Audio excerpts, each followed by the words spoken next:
Buenas tardes, bienvenidos y bienvenidas. En nombre de la Facultad de Ciencias Jurídicas y Sociales de la Universidad Austral de Chile y en mi calidad de directora de la Oficina de Vinculación con el Medio de esta facultad, les agradezco su presencia en este seminario online, el segundo impartido desde nuestra facultad. La Oficina de Vinculación con el Medio de la Facultad de Ciencias Jurídicas y Sociales de la Universidad Austral de Chile está comprometida con la realización de actividades sistemáticas que respondan a las necesidades de nuestra comunidad. En este contexto, hemos organizado un ciclo de 3 charlas gratuitas y transmitidas online sobre 3 leyes laborales dictadas recientemente con ocasión del COVID-19 en Chile. Este segundo seminario se referirá a la Ley 21.218 de 3 de abril de 2020, que crea un subsidio para alcanzar un ingreso mínimo garantizado. Nuestro expositor es nuevamente el abogado Alejandro Durán Rubillán. Él es licenciado en Ciencias Jurídicas y Sociales por la Universidad de Chile. Es magíster en Derecho con mención en Derecho de la Empresa por la Universidad Austral de Chile, profesor de Derecho del Trabajo de la Universidad Austral de Chile, socio del Estudio Jurídico Quintana y Compañía de la ciudad de Valdivia, consejero del Instituto Chileno de Derecho y Tecnología y socio de la Sociedad Chilena de Derecho del Trabajo y Seguridad Social. Este seminario está siendo transmitido a través de las plataformas Zoom y Facebook Live, cuya cuenta es Derecho Universidad Austral de Chile, Valdivia. Saludamos a todas las personas que nos acompañan y especialmente a la Unión Comunal de Juntas de Vecinos de Valdivia y en nombre de ellos a don Roberto Paredes que nos acompaña. A continuación, dejo con ustedes a nuestro expositor. En una primera parte, el profesor Durán expondrá los aspectos básicos de la Ley 21.218 y posteriormente abriremos un espacio para contestar sus preguntas, las cuales pueden ir escribiendo desde ya en el chat de Zoom y en los comentarios de Facebook Live. Adelante, profesor Alejandro Durán. Muchas gracias, profesora Toledo. Muy buenas tardes a todos y a todas. Como dijo la profesora, en particular a la Unión Comunal de Juntas de Vecinos de Valdivia, nuevamente, vuelvo a agradecerles su iniciativa, su apoyo a esta actividad y su interés por esta actividad, en la persona de don Roberto Paredes. Siempre es un gusto saludarlo, don Roberto. Y, y en realidad también agradecerles por el tremendo éxito y espero que haya sido satisfactorio para todas la actividad que tuvimos la semana pasada, ¿no? Y esperamos que esto también se vea mejorado incluso más a partir de la próxima semana. Cuando hablemos de otra ley, que la estoy anticipando, que es la ley sobre protección al empleo. Hoy día nos vamos a enfocar en algo que puede parecer más concreto, más trivial, pero en realidad voy a tratar de darle un enfoque un poquito distinto a lo que he visto en otros lados, a esta ley que es la 21.218, que crea un subsidio para alcanzar un ingreso mínimo garantizado. Y que para la mayoría de las personas a veces los conceptos salen un poco confusos. Dice, ¿están subiendo el sueldo mínimo? ¿Qué es lo que estamos haciendo? Entonces, eso es lo que voy a tratar de explicar. Tal como anticipamos la semana pasada y conversábamos, existe legislación que se está dictando con ocasión de la pandemia y coronavirus, y hay otra legislación que se venía discutiendo de antes. Esta es una de ellas. Esta ley fue ingresada con un mensaje presidencial de fecha 6 de noviembre de 2019. El contexto de esta ley no tiene que ver con la pandemia. El hecho que se haya aprobado y publicado el día 3 de abril del 2020, esa es la fecha que se publicó esta ley, que coincidió con la pandemia, pero en realidad la pandemia no produjo ningún efecto en esta ley en particular, ni en su discusión, ni en los términos en que fue aprobada, ni con el inicio de su vigencia. Esta ley comenzó a regir, esto es súper importante decirlo, el domingo pasado, hace 2 días atrás. La fecha de inicio de esta ley fue el 3 de mayo, se publicó en abril, pero se dejó una ventana de tiempo de 30 días para que la ciudadanía pueda conocer esta ley y difundirse. Por lo tanto, y esto lo dice el mensaje de la presidencial, esta ley tiene un origen en lo que se ha llamado comunicacionalmente como el famoso estallido social de octubre de 2019. Y en particular tenía por objeto hacerse cargo de algunas de las demandas que se fueron generando a propósito de este estallido social. Particularmente lo que decía relación con las situaciones de desigualdad y de vulnerabilidad de ciertos sectores de la población. Cuando el gobierno ingresa esta ley, y así lo dice, ella formaba parte de lo que el gobierno denominó su nueva agenda social, que tenía por objeto tratar de contener este malestar que se estaba manifestando en las calles. Lo hace recurriendo a un instrumento de subsidio fiscal que es similar a otros subsidios laborales que ya están vigentes y que existían de antes. Me refiero al subsidio laboral al empleo joven, corresponde a la ley 20.338, y el famoso bono de trabajo de la mujer, ¿ya? Que es el 20.595, que son subsidios estatales que suplementan el ingreso que el empleador le paga a ciertos trabajadores para favorecer el ingreso de estos grupos de trabajadores al mercado laboral. Ese era el objeto de estos bonos. Esta ley sigue un modelo muy parecido, un diseño parecido. Los objetivos que declaró el gobierno cuando presentó esta ley, es importante tenerlos presentes, creo yo, porque a partir de ellos podremos, como ciudadanía, evaluar si es que se cumplen o no se cumplen estos objetivos. ¿Cuáles son ellos? Se podrán copiar algunos, tal vez no todos, etc. Ese es el análisis que uno debería, en una sociedad democrática, poner en la palestra pública para evaluar. 1. Fomentar la formalidad laboral, sin privar a los trabajadores y a las trabajadoras de los beneficios y la protección social que están asociados a su condición actual. No lo dice. El gobierno en su mensaje no se explica mucho, solamente se enuncia.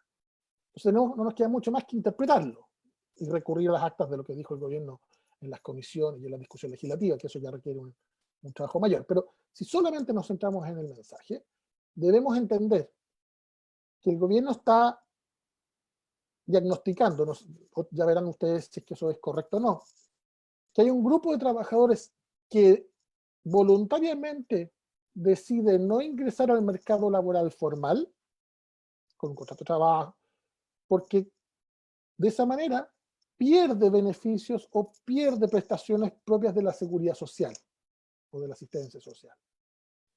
Entonces, el gobierno dice, con este instrumento, si yo le subo el sueldo, lo hago perder beneficios que hoy día está percibiendo. ¿Ya? Insisto, pareciera ser, porque lo que dice es fomentar la formalidad laboral. Por lo tanto, yo no me queda más que interpretar que con este beneficio los trabajadores van a optar por un contrato de trabajo cuando antes trabajaban sin contrato de trabajo. Yo no estoy muy seguro de que la experiencia, la evidencia demuestre que sean los trabajadores, mayoritariamente, los trabajadores, quienes prefieran u opten por la informalidad laboral por sobre la formalidad laboral. Es cierto, todos podemos conocer anécdotas, yo las conozco, de casos donde ciertas personas dicen, mire, por favor, no págueme solamente el mínimo, esto otro págueme la negra, que lo comentamos la vez pasada, ¿cierto? La semana pasada. O personas que directamente dicen, no me hago contrato porque soy montepiada, soy beneficiario de una pensión que me dejó mi papá, que me dejó mi marido, que me dejó mi señora, que me dejó, etc. Y por lo tanto, si yo firmo un contrato de trabajo, voy a perder este beneficio.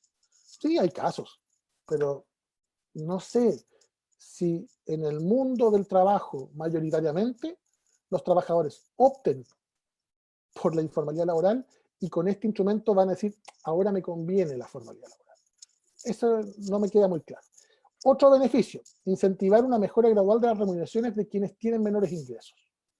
Efectivamente, lo que el proyecto hace es entregar este subsidio a un grupo de trabajadores que están en la banda más baja de los ingresos, con el objeto de suplementar lo que paga el empleador.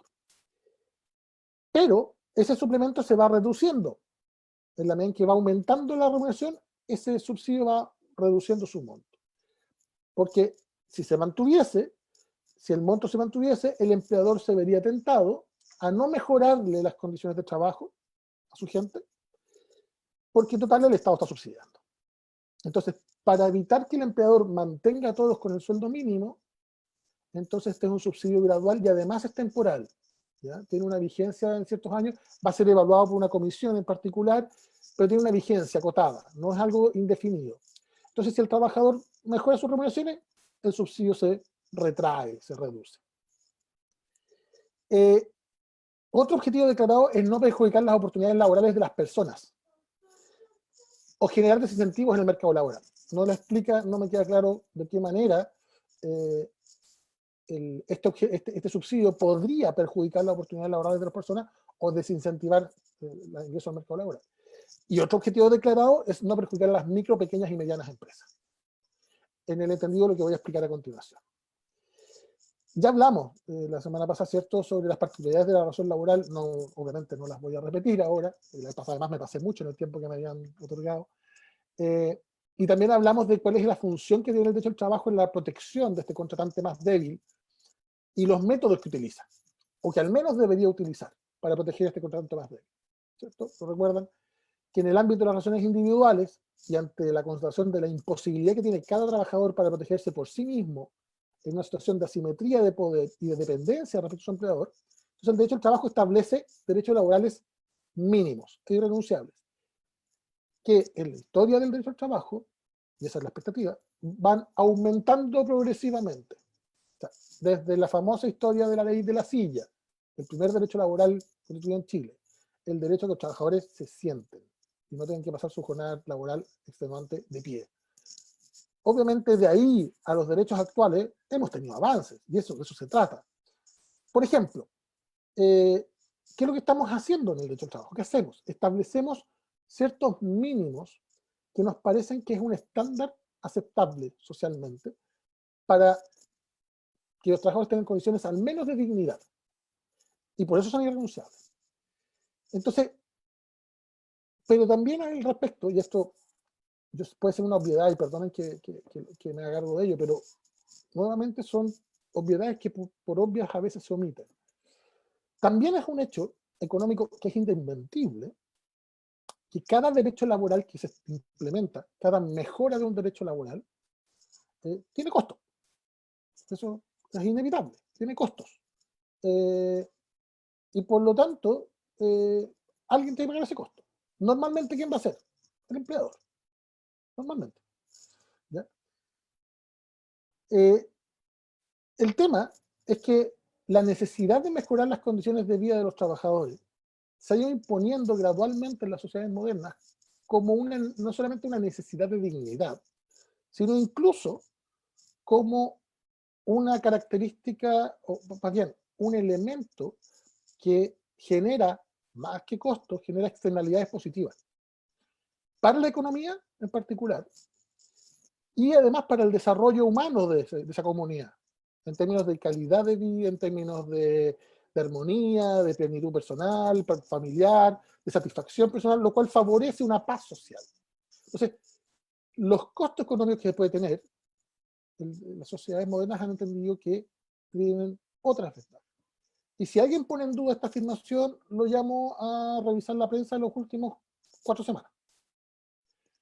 ¿Por qué razón necesitamos salir a suplementar los ingresos? ¿Por qué razón hay que salir a inventar esta ley de protección del empleo?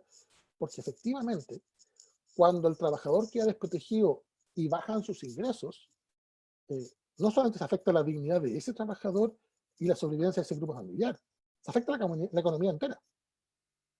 Entonces, proteger al trabajador, proteger al consumidor débil, puede tener costos, pero también tiene, insisto, externalidades positivas. Un trabajador bien remunerado genera dinamismo económico, inevitablemente. Si lo quieren ver desde un punto de vista exclusivamente liberal, aumenta el consumo. Algunos habrán visto los memes siempre son una fuente inagotable de falacias argumentativas, pero habrán visto el famoso meme, diciendo, la economía está en crisis porque estamos comprando lo estrictamente indispensable. ¿Ah? Ahora, es cierto, abren un humor y la gente aplaude de afuera. Tenemos algo que preocuparnos respecto de nuestra forma de ver las cosas, digamos. Pero evidentemente, cuando el trabajador está en una situación de estabilidad laboral, con buenas remuneraciones, con buenas condiciones laborales, ese trabajador mejora sus condiciones de vida consume más, dinamiza la economía. Entonces, hay que tener cuidado con ese diálogo, ese debate tramposo desde las trincheras. ¿Sí? Eso que nos hace decir es que yo quiero subir los derechos laborales como si no tuviera costo, no tuviera impacto económico. No, los tiene, pero también pensar de que solo trae costos económicos, tiene impacto económico negativo, también tiene impacto económico positivo, ¿ya? Así que tengamos cuidado con esa discusión, y esa discusión se generó y se va a seguir generando, porque como digo, esta es una ley que va a tener un periodo de prueba para ver cómo funciona este nuevo subsidio. Ahora, hagamos una pequeña revisión. ¿Cuáles son estos derechos mínimos que en el transcurso del tiempo la legislación laboral ha ido implementando, incorporando, y que luego, después de incorporados, los va aumentando progresivamente? Para algunos, legítimamente opinable, de forma muy lenta, para otros de forma muy rápida. Por ejemplo, el derecho a tener vacaciones anuales pagadas por el empleador. ¿Sí? Siempre, en algún momento alguien dijo, ¿sabe qué? Necesitamos que el trabajador tenga algo de salud mental y por lo tanto le van a dar un descanso anual, no basta el día domingo o el día sábado, y eso va a ser de costo del empleador. Esas vacaciones han ido aumentando y hay legislaciones que tienen más días de vacaciones, otras que tienen menos. En Chile tenemos 15 días hábiles que pueden aumentar siempre y cuando estén asociados a antigüedad laboral, el famoso feriado progresivo, etc. Y son derechos laborales que se van ganando pasito a pasito, ¿cierto? Otro derecho laboral mínimo de estos irrenunciables que hemos comentado, la jornada, el derecho a trabajar una jornada. Hace muy pocos días atrás conmemorábamos, algunos celebraban, otros conmemoran, no me quiero involucrar en esa discusión semántica, el evento de esa muerte terrible de un grupo de trabajadores anarquistas que peleaban por algo que hoy día nos parece insólito. 8 horas de trabajo, 8 horas de ocio, 8 horas de descanso, ¿no? Que es la jornada moderna en casi todas partes del mundo. En casi todas. Recuerden que en Chile tenemos una jornada de 45 horas semanales, que claro, si la divido en 6 días, tiene una extensión razonable. Hace poco teníamos de 48, eran 8 horas por 6 días a la semana, hace muy poco. Hoy día discutimos por las 40, que serían 8 por 5. Pero recuerden que la jornada laboral chilena puede alcanzar las 10 horas diarias, con 30 minutos de descanso entre medio de la jornada, ¿sí? Entonces tenemos un máximo de 45 semanales y un máximo de 10 diarias, que además pueden aumentar a 12 por las horas extras. ¿Ok? Así que cuidado, pero tenemos un límite, hay un límite, y por lo tanto el trabajador no puede, o el empleador no puede imponer jornadas que se extiendan más allá de esos límites. Y finalmente, otro de los que es relevante para lo que vamos a conversar, de los derechos mínimos que se han establecido es el famoso ingreso mínimo mensual, o otros lo llaman el sueldo mínimo, ¿sí? Que es una convención política democráticamente aceptada por vía de una ley, donde antes se hacían todos los años, después inventamos fórmulas de reajustabilidad prepactada con periodos que a veces menores, a veces mayores, y siempre está la discusión, digamos, si vamos a darle continuidad a un ingreso mínimo mensual o queremos hacerlo todos los años. Para el que quede claro, este ingreso mínimo mensual que establece la ley, se establece en pesos. Por lo tanto, cuando se hace una discusión de aumento del ingreso mínimo mensual, se contemplan dos factores. Uno, el de reajustabilidad, que es en el fondo volver a colocar ese valor actualizado según el aumento del costo de vida que ya hubo, ¿sí? No es con un ingreso proyectado, o sea, es una actualización de valor que ya perdí. O sea, el trabajador que hace un año atrás ganaba 100.000 pesos, al año siguiente sigue ganando 100.000 pesos, sí, gana lo mismo, pero puede comprar menos cosas con esos mismos 100.000 pesos, ¿sí? Entonces, hay una parte del aumento que es reajuste, que en realidad no es aumento, es volver a colocar el ingreso mínimo en el mismo valor económico que tenía hace un año atrás. Y el otro porcentaje, que es el que siempre se negocia, es cuánto más adicional se va a aumentar, y ese es un aumento real, sobre el valor del IPC. Y esa es la discusión que ustedes recordarán eterna en el Congreso. Y es eterna porque el equilibrio es complejo, por todo lo que estamos hablando. Porque el monto, estamos todos de acuerdo, debería ser, según lo dice un monto digno, en el sentido de que debería permitirle a una persona asegurar un nivel de subsistencia que al menos lo que le quede fuera de los límites de la pobreza. Lo que es inaceptable para cualquier sociedad razonable, seria, es que el ingreso mínimo mensual o el sueldo mínimo, una persona que trabaje jornada completa, con contrato de trabajo, y reciba un sueldo, aún así sea pobre. Ese es el estándar que en general en la discusión uno se da. No solamente no desde lo legal, desde la ética pública, desde la noción de una sociedad democrática que propende a darle garantías mínimas a sus ciudadanos de subsistencia. Bueno, ese es un punto. Y claro, esa discusión también tiene variantes. ¿Cuánto necesita ganar una persona para salir de ese límite de la pobreza? Y ahí estamos, pegando en el palo. Difícil. Pero eso además se debe equilibrar con, efectivamente, si se aumenta demasiado el ingreso mínimo mensual mínimo, es posible que algunos empleadores, no todos, no se vean en la posibilidad de solventar ese aumento. Eso puede reducir significativamente la posibilidad de que se contraten nuevos trabajadores o que los que ya estén contratados obtengan mejoras en sus remuneraciones porque al subir el sueldo base, el empleador, por ejemplo, no le va a subir los bonos, no le va a subir comisiones, no va a estar dispuesto a concederle mejoras sobre lo legal. Esa discusión, ese equilibrio es complejo. Es complejo. Y por eso esta ley lo que hace es inyectar un aumento a los ingresos de los trabajadores y trabajadoras más vulnerables del país, pero lo hace mediante un subsidio pagado directamente por el Estado a los trabajadores. El subsidio no se paga a las empresas. No es que se le entregue el voucher a la empresa para que con eso se le pague al trabajador. Es un subsidio que el Estado va a administrar y le va a pagar directamente a los trabajadores. Opera, por lo tanto, y por eso me di la explicación previa, de manera paralela al ingreso mínimo mensual.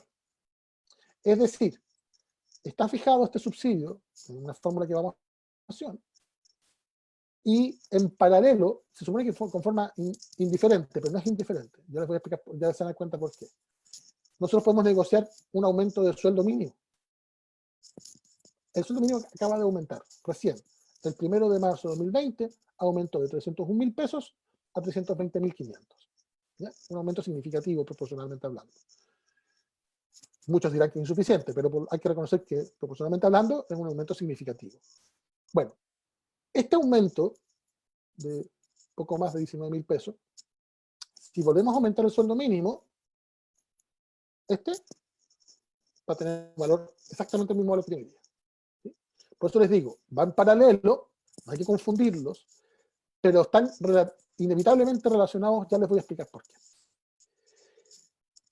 Hay algo importante que quisiera aprovecharme, y es, hay una distinción inevitable, que esta ley no incurre en errores en esta materia, pero la difusión de esta ley por parte del gobierno ha incurrido en errores conceptuales, y son errores conceptuales muy comprensibles, me explico. Las personas normalmente recurren a ciertos conceptos como si fueran sinónimos. Ingreso mensual, sueldo, remuneración. Y esta ley hace evidente que no es lo mismo. Me explico. El término ingreso mensual, que es coloquial, no está en la ley. Cuando nosotros hablamos coloquialmente de una persona, dice, ¿cuánto ganas? ¿Cuál es tu ingreso? Lo que estamos hablando es del monto líquido que ese trabajador o esa trabajadora percibe con ocasión de su trabajo. Es lo que básicamente, dicho de una manera más descriptiva, es lo que le queda disponible para poder cumplir con sus obligaciones económicas y satisfacer sus necesidades. Es lo que le pagan, el monto líquido. Y eso, cuando uno dice, mi ingreso mensual es de 500.000 pesos. Ese es mi ingreso. Con eso saco mis cuentas, con eso pago mis deudas. ¿Sí? Sin embargo, por lo tanto, este ingreso mensual que tienen los trabajadores de Chile, se compone de otras cosas. Se compone de remuneraciones, ¿ya?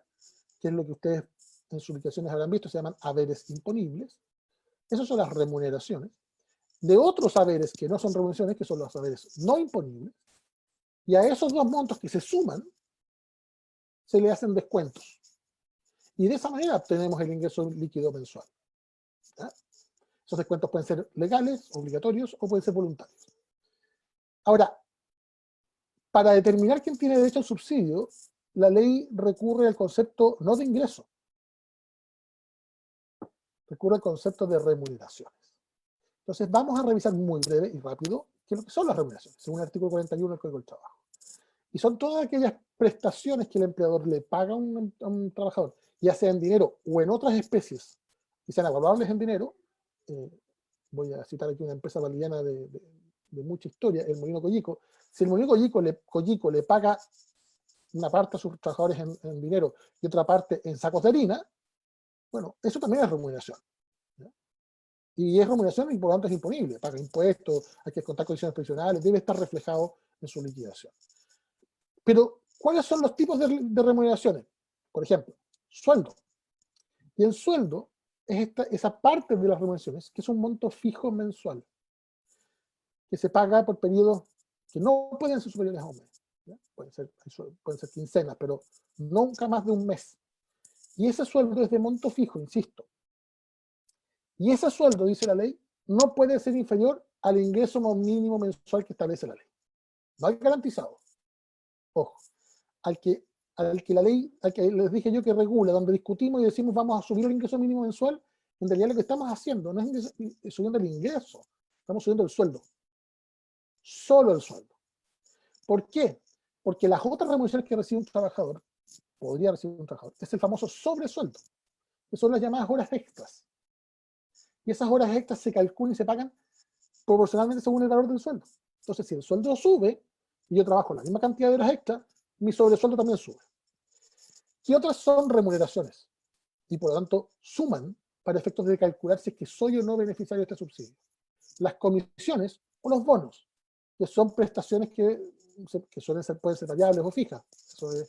Y las fórmulas de cálculo son muy diversas, porque tienen que ver con la productividad. De alguna forma reflejan si yo vendí algo o si yo participé de un proyecto, y por lo tanto si el proyecto funcionó, me prometieron un bono, un premio, por ese resultado que obtuve con mi trabajo. No solamente por trabajar, sino además por trabajar bien, ¿okay? O por conseguir ciertas metas, etc.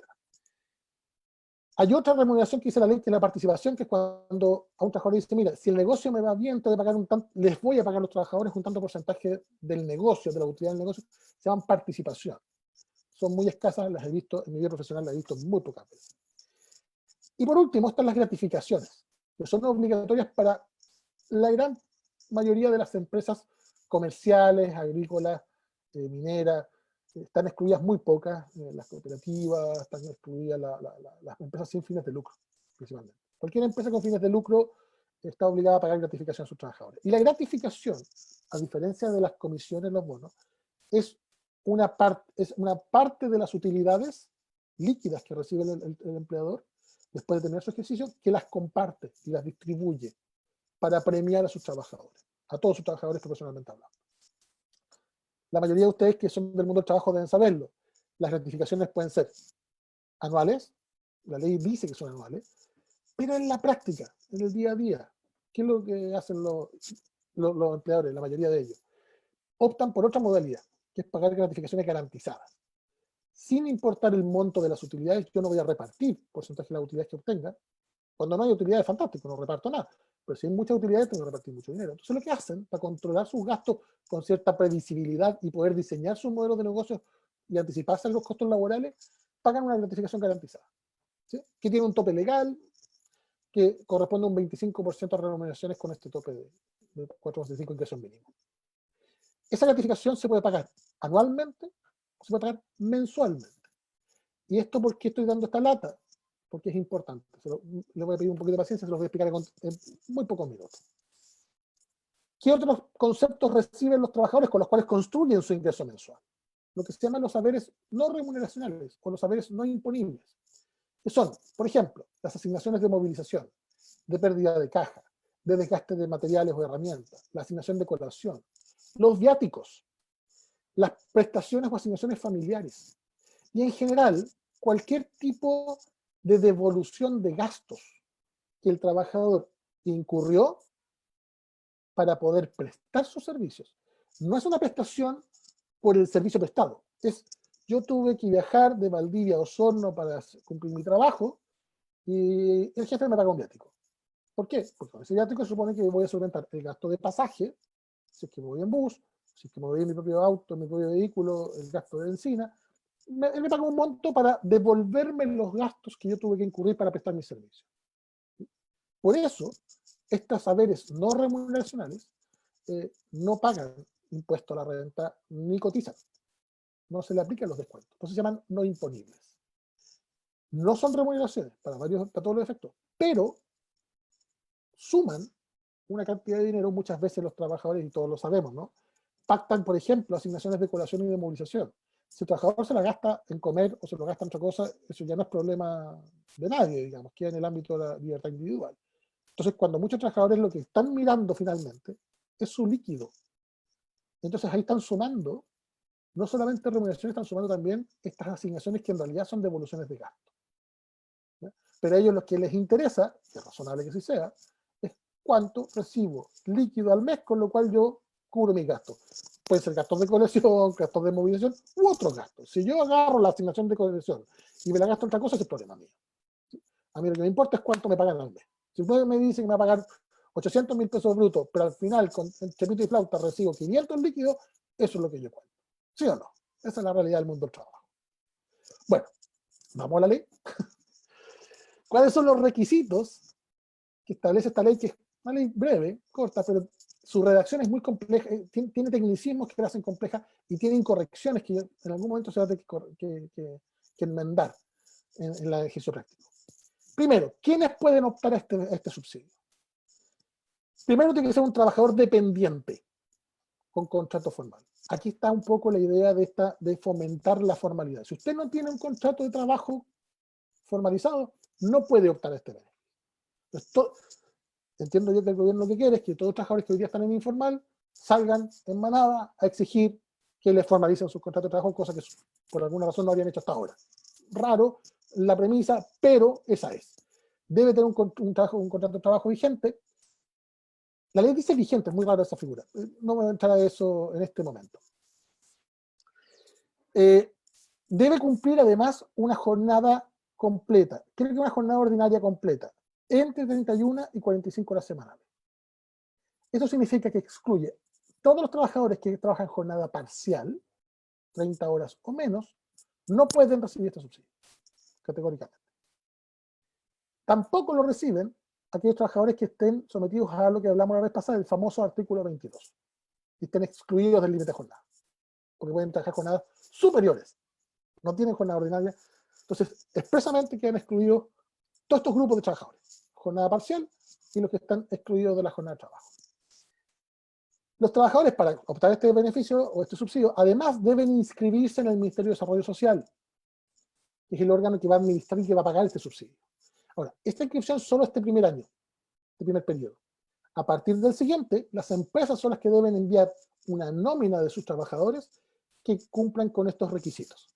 Aquí podemos tener un factor de conflicto en algún momento, va a haber que estar muy atentos. Oiga, jefe, no me subió la nómina, no me pagaron el subsidio porque usted no me mandó la nómina. ¿Sí? Se pueden estar imaginando la situación.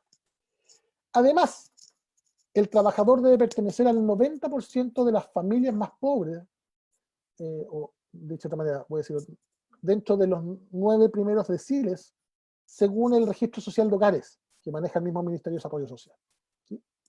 Está enfocándose en ese universo de trabajadores. Y aquí es donde entramos en el problema. Dice que el subsidio no pueden percibir un total de remuneraciones, por eso hice la precisión conceptual antes, brutas, es decir, antes de los descuentos, olvídense el ingreso líquido, estamos hablando de las remuneraciones totales brutas, no solo sueldo, repito, sobresueldo, gratificaciones, que no puede ser superior a 384.363 pesos. Ese es el tope, que fue aumentado en la discusión legislativa. En el proyecto de ley era menor, era de 370. Se aumentó a 384. Hubo un intento durante la discusión legislativa de agregar otro requisito, y era que el trabajador no estuviese contratado o subcontratado por una empresa cuyos ingresos por ventas no excedieran las 75.000 unidades de fomento anuales del último año calendario. Esa indicación que se incorporó en la Cámara de Diputados fue rechazada por el Senado, fue a comisión mixta, finalmente no hubo acuerdo y la ley quedó sin este requisito. Hubo una discusión en algún momento de plantear una norma transitoria, que al principio fuera para todos los trabajadores de todas las empresas, pero que después gradualmente los de las grandes empresas no tuviesen este subsidio. La discusión es súper interesante, lamentablemente no creo que tengamos tiempo de darla muchas horas, algo que ustedes me lo faciliten con las preguntas, sobre por qué razón, cuáles son los argumentos para una y otra posición. Eso es súper interesante, creo yo, y podemos retomarla también en el futuro revisión de la ley. Pero esta discusión yo creo que va a ser relevante, porque no podemos dejar de mirarlo, todo lo que está pasando hoy día con la ley de reducción del empleo y la distribución de utilidades de algunas grandes empresas. O sea, cuando se discutía el tema de que vamos a subsidiar a las grandes empresas para que mantengan los sueldos bajos, total, el Estado va a subsidiar, y alguien decía, no, pues esto es un subsidio para el trabajador. No va. Sí, todo eso es cierto, pero esa misma discusión de alguna forma se dio con la protección al empleo, que se está dando actualmente porque hay un proyecto de ley para modificar esa ley, la protección al empleo, donde está discutiendo el tema de si estas empresas pueden o no distribuir dividendos. Cencosud le pegó un mazazo a la discusión legislativa, ya lo dijeron desde el ministro de Hacienda hacia abajo. Entonces, pongamos esto ahora creo yo que la mejor forma de explicar esta ley entonces es a través de ejemplos prácticos. Y para eso voy a recurrir a un informe que elaboró la colega Gwendolyn Silva, a quien le agradezco profundamente, que es de su autoría, que es muy lúcido, muy claro, muy simple. Me lo compartió para ayudarme en esta presentación. Vamos a imaginarnos, y ustedes me van a ayudar porque tienen experiencia en el ámbito del trabajo, un trabajador que gane el sueldo mínimo, 320.500 pesos. Y además del sueldo mínimo, solo gana una gratificación pactada, de estas que son garantizadas, mensuales. 25% del sueldo mínimo. Nada más, para no complejizar, no recibe nada más. Sueldo y la gratificación mensual. El 25% de ese sueldo son 80.125 pesos. Si ustedes sumaron rápidamente, mentalmente, estamos hablando de que el trabajador se colocó inmediatamente en 400.000 pesos. Brutos, no líquidos. Voy a hacer así varias veces porque las expectativas de la gente son esas. Yo gano menos de 400, sí, pero líquido, no bruto. Por lo tanto, un trabajador que gana el sueldo mínimo y además recibe gratificación, queda fuera del beneficio. Pongamos otro ejemplo. Un trabajador que gana el sueldo mínimo no recibe gratificación mensual. Imaginemos que recibe una gratificación anual, etc. No la recibe mensual, pero trabaja horas extra. Y por horas extra, y trabaja muchas horas extra, y recibe horas extras que superan 65.000 pesos mensuales. Sabemos que muchos trabajadores están dispuestos a horas extras para poder suplementar su ingreso, especialmente en el sector público. Trabajadores del sector público es común que recurran a trabajar horas extras para poder suplementar sus ingresos. Bueno, si ese trabajador, esta ley no se aplica al sector público, lamento decirlo, estimada Nancy, que te veo ahí conectada. Pero un trabajador que se revienta la espalda para trabajar más horas, para ganar horas extras y subir sus ingresos, queda fuera del subsidio. Así que esas horas extras suman más de 65.000 pesos. O a lo mejor no trabaja horas extras, pero recibe comisiones, recibe un bono. Si esas comisiones y esos bonos suman más de 65, queda fuera. Entonces, hay bastantes dudas. Estuve revisando, estuve buscando en distintas instituciones, en internet, en las páginas del gobierno. Estuve buscando estadísticas, porque el gobierno anunció, cuando salió la ley, el gobierno dijo que esto iba a favorecer a 700.000 trabajadores. 700.000 trabajadores. Parece que ese número después se ajustó al momento de publicarlo y alguien habló de 500.000 trabajadores. Hay bastantes dudas de que esa cantidad se puede alcanzar. Eso hay que verlo después en la práctica, ¿sí? Hay que ver cómo se desarrolla. Además hay un plazo para cobrar el subsidio. Si ustedes están en las circunstancias de tener este subsidio porque cumplen estos extraños requisitos de solo tener sueldo mínimo y muy poco más, van a inscribirse y dentro de un plazo de 6 meses, si no van a perder el subsidio. ¿Ya? Luego, como les dije, las empresas van a comenzar a hacerlo ellos por su cuenta, por lo tanto ya no va a haber ese problema. Entonces, otra cosa que la ley establece, y por eso es tan raro, es que si un trabajador trabaja jornada completa, es decir, entre 31 y 45 horas, pero gana menos de 301.000 pesos, el subsidio tiene otra fórmula de cálculo. Pero eso es imposible. Lo que pasa es que cuando se ingresó la ley, es imposible por dos razones. Uno, cuando se ingresó la ley, el sueldo mínimo era de 301. Durante la transición, el ingreso mínimo ya se sabía que iba a aumentar. Dos, ningún trabajador que preste servicios en jornada completa puede recibir menos del sueldo mínimo. Por lo tanto, esto es una regla inaplicable. Entonces, otra condición importante, como este es un subsidio y no es sueldo, no es remuneración, este subsidio es una inyección directa al líquido del trabajador, porque no cotiza, pero no se utiliza para calcular las horas extras, por lo tanto no hace que se aumenten las remuneraciones y no pierda el subsidio. No sirve para acreditar renta, sí. Si ustedes quieren usar este subsidio para decir, mire, yo gano tanto para pedir un crédito, no se lo van a considerar porque no es renta para instituciones financieras. No se considera para el subsidio de cesantía. Si ustedes los despiden, el subsidio desaparece, ya no tienen contrato laboral vigente, y su seguro de cesantía se calcula solamente con las remuneraciones, no incluyendo el subsidio. Y tampoco se va a sumar, dice la ley expresamente, a la indemnización por año de servicio si que los despidan. Es solo una inyección temporal mientras está vigente su relación laboral, completamente líquida. Entonces, otra figura. Si usted, por casualidad, es beneficiario de otro subsidio, el empleo joven o el de la mujer trabajadora, se le va a pagar solamente un subsidio, el que sea de mayor valor. ¿Sí? Entonces, estamos dejando afuera a todos los que trabajan con una parcial, que son aquellos que están bastante precarizados en muchos aspectos.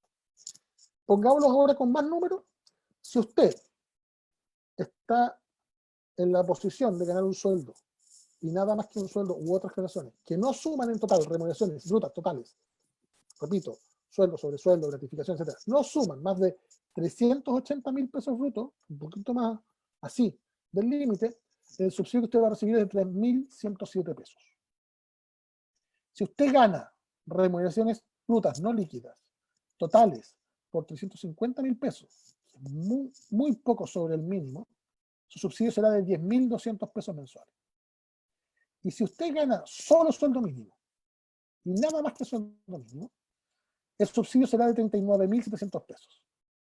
Es raro, la ley dice que el monto máximo de subsidio puede alcanzar 59.200, pero al menos desde el 1 de marzo de 2020, la ley, repito, fue publicada el 4 de abril, 7 de abril, fue aprobada y publicada después de esto. Es imposible alcanzar ese monto.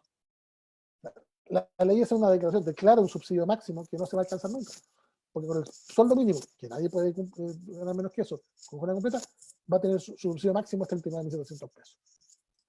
Entonces, efectivamente, esas son las condiciones que hacen posible optar a este beneficio. Como ustedes ven, está reducido.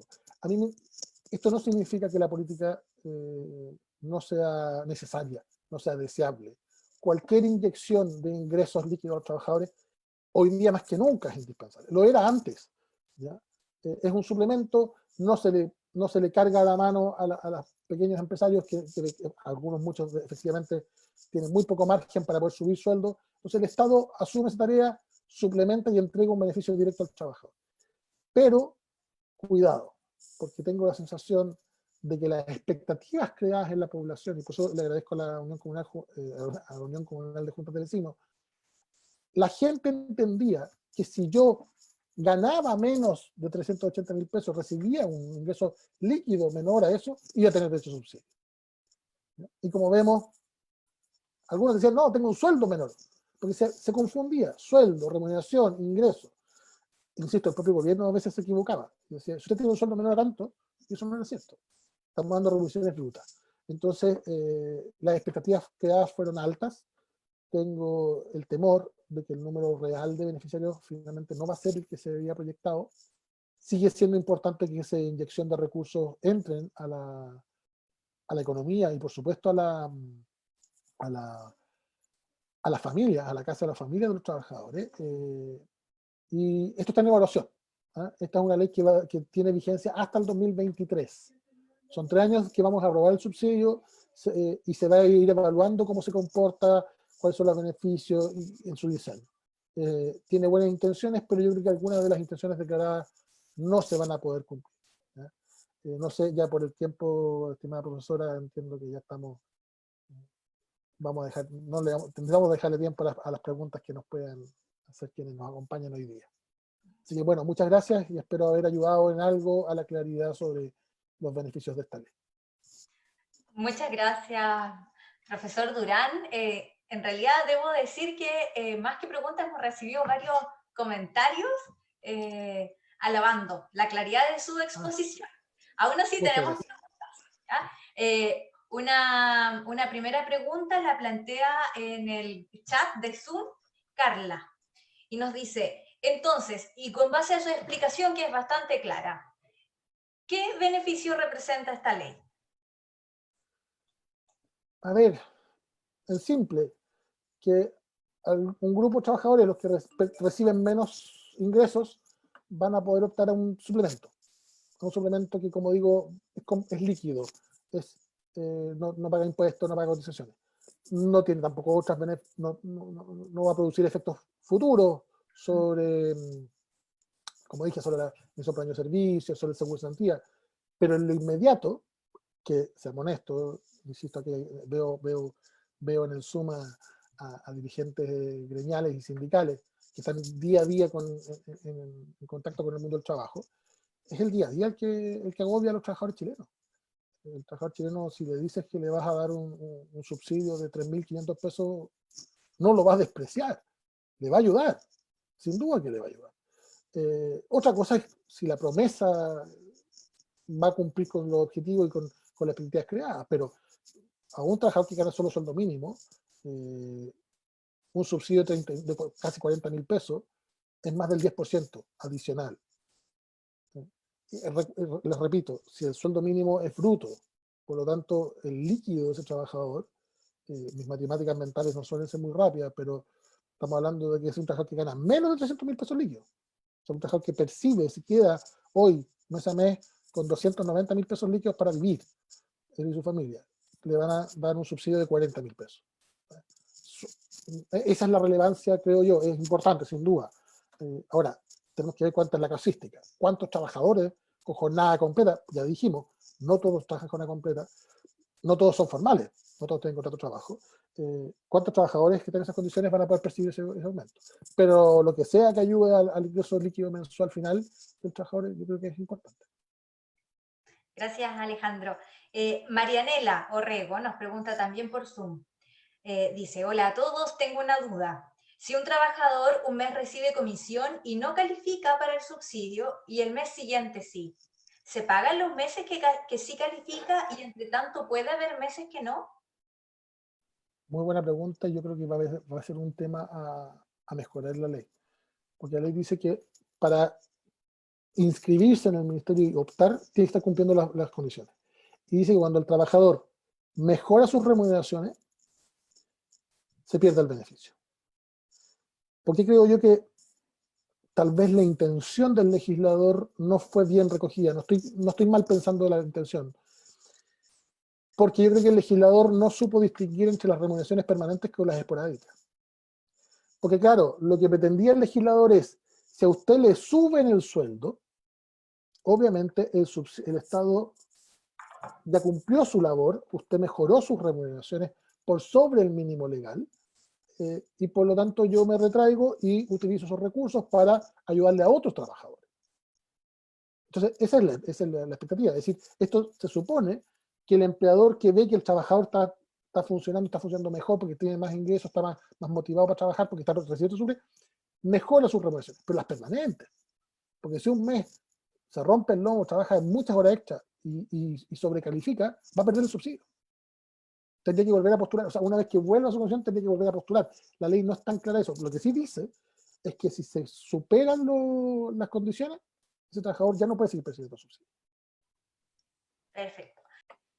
Muy bien. Ahora tenemos no es una pregunta, es un aporte de Guillermo Correa Tocornal en el chat de Zoom. Respecto de la pregunta anterior, nos agrega, la Ley de Inclusión Laboral derogó el artículo 16 de la Ley 18.600 que establece normas sobre deficientes mentales, permitiendo con ello que las personas con discapacidad mental o intelectual que mantienen una relación laboral reciban una remuneración equivalente a lo menos al monto del ingreso mínimo mensual.